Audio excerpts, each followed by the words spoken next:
Beneath the golden sands of ancient Kemet, there exists a symbol older than most religions, etched into temple walls and whispered in secret through the ages. A symbol not just seen, but felt by those ready to awaken their inner vision. The Eye of Horus. To most, it is a relic, an ornament of mythology or protection. But to the ancient initiates, it was far more. A living glyph, a cosmic code, a portal to the divine mind. This isn't just a story of gods and pharaohs. It's a revelation of how a civilization saw consciousness not as a byproduct of the brain, but as a sacred force, one that could be mastered. The eye wasn't merely observed, it was used. By priests in candlelit halls of initiation, by seekers mapping the inner heavens, and by mystics decoding reality through symbol and sound. In this video, we'll go far beyond textbook definitions and pop culture explanations. We will travel into the mythos of Horus, the falcon-eyed deity who battled chaos, not just in the sky, but in the soul. Decode the sacred geometry and anatomical genius hidden within the eye itself, revealing how it mirrors the pineal gland and higher states of awareness. Uncover how this symbol served as a guide for spiritual initiation in the mystery schools of Egypt, and share practical tools you can use today to activate this ancient wisdom within your own mind and heart. This journey isn't about belief, it's about awakening to a deeper vision, one that does not rely on the eyes, but on perception itself. So whether you're here to learn, to remember, or to reawaken something long forgotten, know this: you are standing at the threshold of one of the most potent spiritual symbols ever conceived, and its gaze is fixed on you.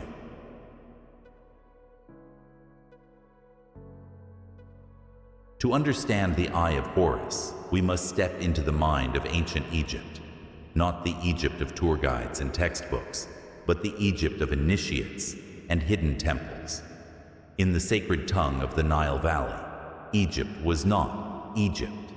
It was Kemet, the Black Land, a name not just for its fertile soil, but for its alchemical potential.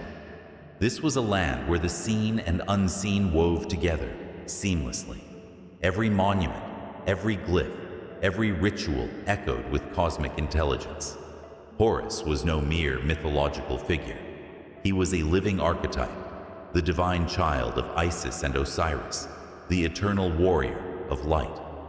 His left eye was torn away in battle with Set, the embodiment of chaos, and later restored through divine intervention. But this wasn't just a celestial drama. The Egyptians were describing inner alchemy, the battle between fragmentation and wholeness within the self. The Eye of Horus, or Wedjai, means the sound one. This is key. It symbolized not only healing but restoration of vision, not externally, but within the soul. It was a tool for aligning with Mat, the cosmic principle of harmony, balance, and truth. Esoteric traditions tell us the eye encodes a deep system of knowledge, not invented by the Egyptians, but preserved by them. The symbol itself contains 6 parts, each representing one of the human senses, including thought and intuition. To the trained initiate, this wasn't art. It was a diagram of consciousness. And then there's the anatomy.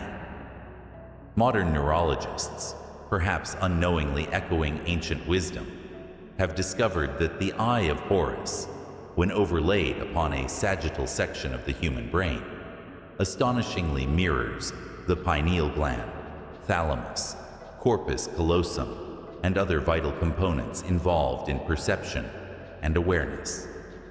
How did a civilization from over 5,000 years ago possess such anatomical insight without dissection, microscopes, or modern tools?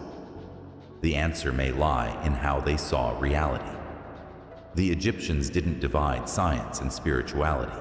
For them, the temple was a living body, and the body a sacred temple.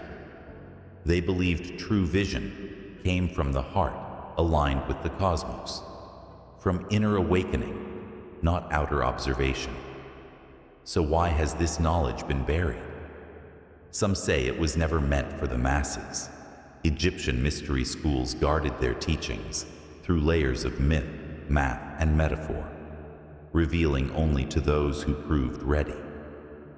Over time, through conquest, colonization, and religious rewriting, the deeper meanings were lost, or worse, dismissed. Today, the Eye of Horus is found on jewelry, clothing, and tattoos, but rarely do we ask, what does it actually mean to see through this eye? This is where our journey truly begins, not into the past, but into ourselves. Because the eye was never meant to be worshipped. It was meant to be used.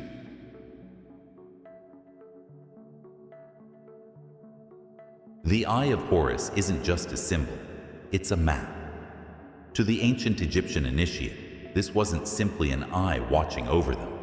It was their own eye, a tool for navigating the unseen realms, a compass for aligning with higher consciousness. Let's begin by looking at the eye itself, not as an artwork, but as a code.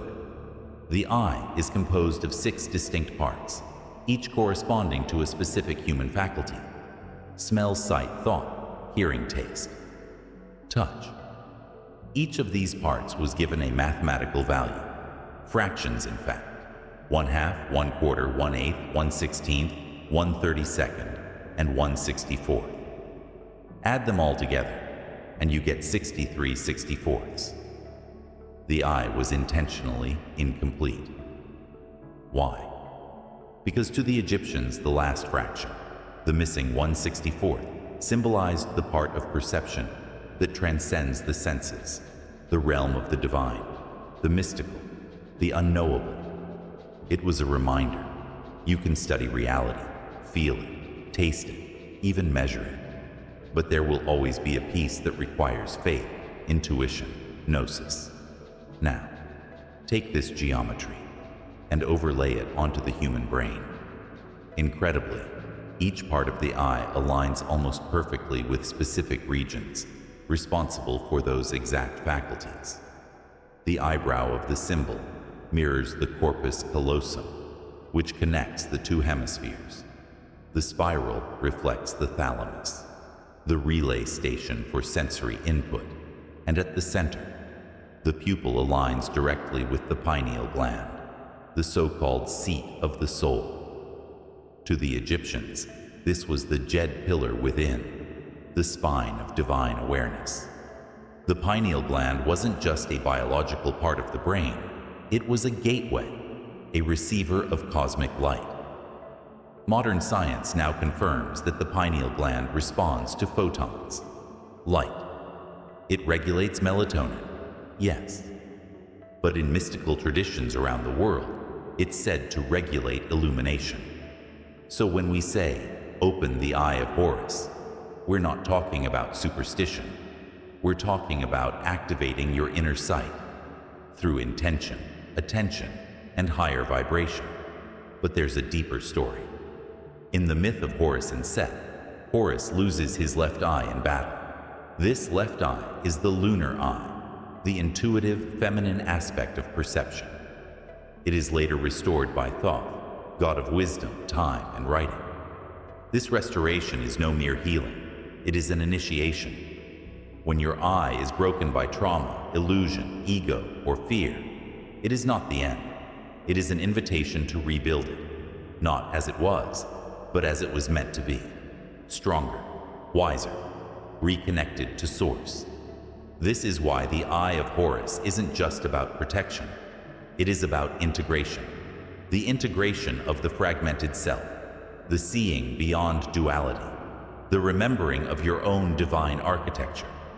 And yet, as much as we can analyze it, decode it, admire it, the eye resists full explanation.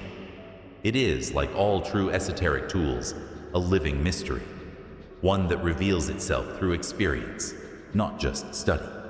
You can look at it 1,000 times and still not see. until you look inward.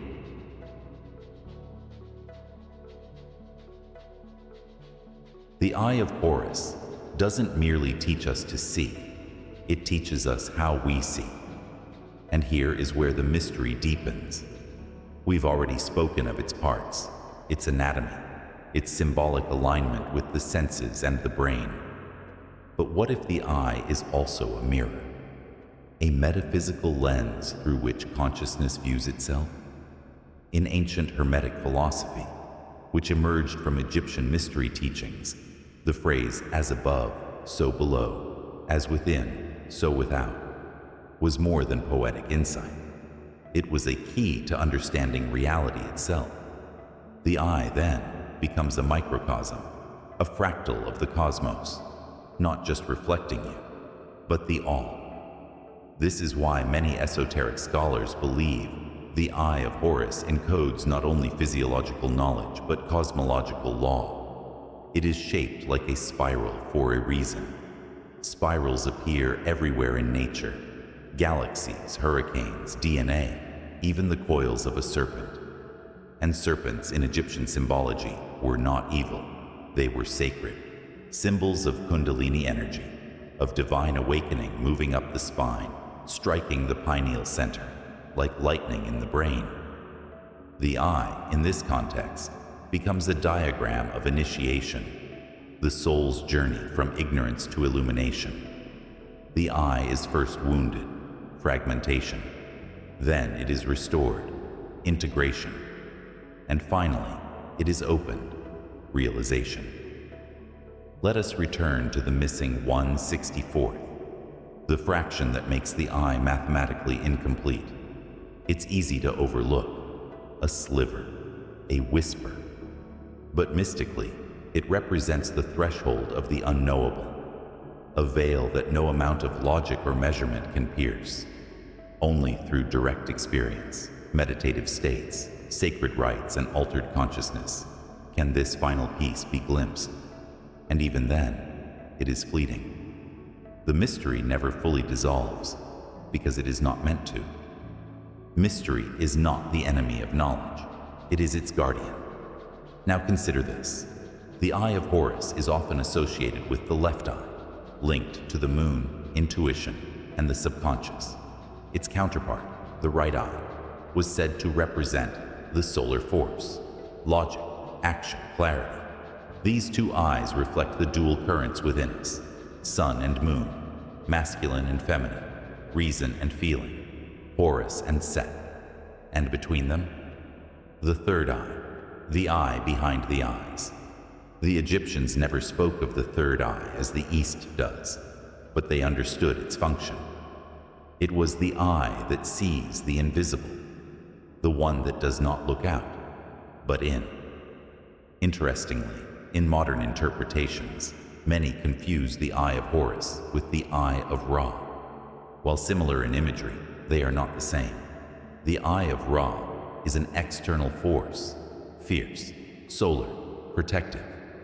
It is the fire of the sun, capable of destruction when out of balance. The Eye of Horus, by contrast, is lunar, internal, reflective, healing. Where Ra burns away darkness, Horus sees through it. And this is where the true power lies, not in domination, but in perception, in the ability to see without judgment, to witness both order and chaos, and know they are one dance. This is why the eye remains so captivating. It speaks not just to the intellect, but to something older, something primal. It reminds us that true sight begins only when we stop mistaking appearance for truth. You do not need to understand the Eye of Horus to work with it. You need only open to it, because symbols are not read, they are felt. And the moment you begin to feel the eye watching from within, you've already begun to remember something your soul has known for lifetimes.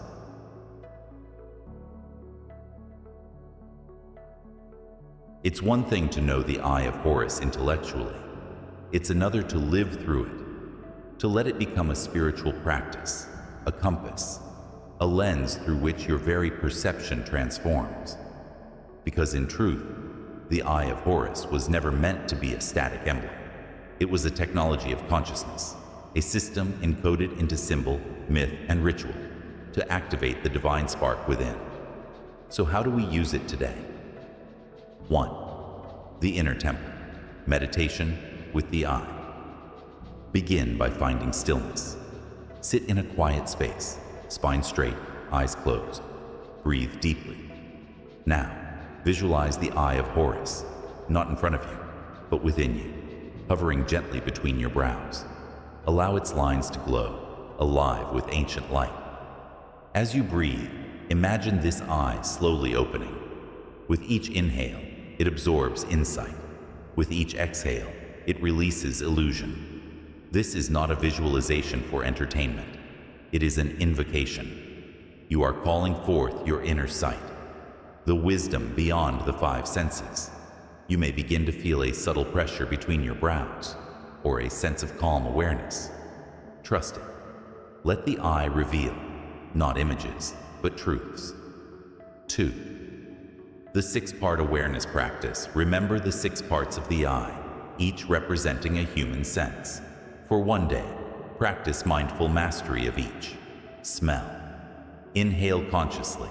Sense ground you in the present. Sight. Observe without naming. Let things appear as they are. Thought. Notice the patterns. Are they empowering or enslaving? Hearing. Listen more than you speak. Hear the silence beneath sound. Taste. Eat slowly. Savor. Let gratitude rise. Touch. Feel textures, temperatures, the pulse of life through your skin. This practice refines your perception, training your awareness to become sharper, quieter, and more complete. A modern-day initiation. 3. Journaling with the missing fraction. Set aside 10 minutes each evening. Write a simple reflection. What am I not seeing? What lies just beyond my current understanding? By contemplating the missing 1/64th, you develop spiritual humility, the awareness that there is always more than meets the eye. You train yourself to become receptive to mystery, synchronicity, and insight. 4. Sacred symbols in your space. Place the Eye of Horus somewhere visible, on your altar, your workspace, or around your neck. But don't let it be passive. Each time you see it, let it serve as a cue to return to awareness, to question the reality in front of you, to soften your ego and widen your vision. You can even speak to it. Show me what I need to see, not as a superstition, but as a daily ritual of opening. 5. The eye as a mirror. In moments of stress, confusion, or disconnection, imagine the eye gazing at you, not with judgment, but with clarity. Ask yourself, what would the eye see in this situation? What truth lies beneath this reaction? The eye does not fear shadow. It sees the chaos of Set and the light of Horus as one story, one pattern, one unfolding. Common pitfalls to avoid. Don't reduce the eye to decoration. Respect it as a living force. Don't force visions. Stillness and silence reveal more than striving. Don't seek control, seek clarity. The eye isn't about power, it's about perception. In working with this symbol, you are not chasing enlightenment. You are learning to see through the illusions you've lived within for years. And sometimes, all it takes is a shift in sight to remember who you really are.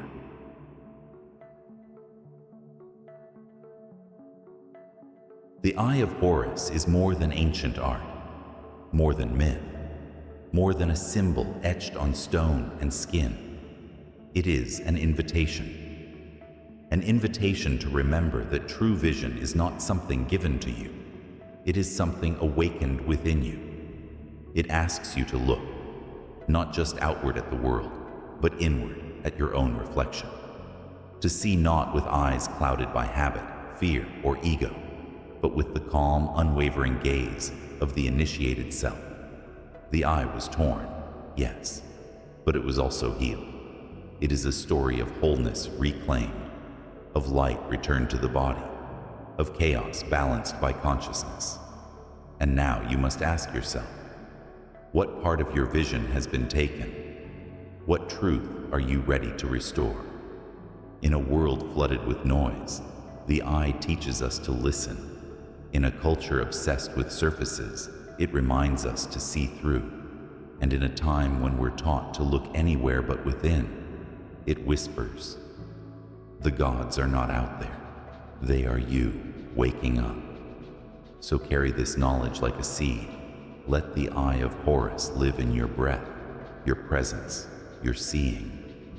Use it not to escape this world, but to illuminate it, to walk with deeper awareness, to speak with greater truth, to live with eyes truly open.